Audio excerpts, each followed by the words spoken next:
سچ دکھانا ہمارا فرض، عوام کا شعور ہماری پہچان۔ آپ دیکھ رہے ہیں فاسٹ 96 نیوز۔ خیرپور میں دل دہلا دینے والا واقعہ، خاتون نے اپنے شوہر اور 4 معصوم بچوں کو موت کے گھاٹ اتار دیا۔ خیرپور انسانی رشتوں کو جھنجھوڑ دینے والا سانحہ خیرپور کے علاقے میں پیش آیا، جہاں ایک ہی خاندان کے 6 افراد کی لاشیں برآمد ہوئی۔ پولیس کے مطابق واقعے کے وقت گھر کے تمام افراد سو رہے تھے۔ کرائم سین سے ملنے والے شواہد کے مطابق کھانے میں نشہ آور گولیاں شامل کی گئیں، جن سے سب بے ہوش ہو گئے۔ ایس ایس پی حسن سردار نیازی کے مطابق جب شوہر اور بچے بے ہوش ہوئے تو اہلیہ اقصیٰ نے ایک ایک کر کے سب کو نیند کی حالت میں قتل کیا۔ افسوسناک طور پر اس کے بعد اقصیٰ نے خود کو بھی موت کے حوالے کر دیا۔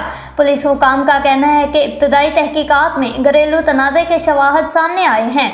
مزید تفتیش جاری ہے۔ لاشوں کو پوسٹ مارٹم کے لیے ہسپتال منتقل کر دیا گیا۔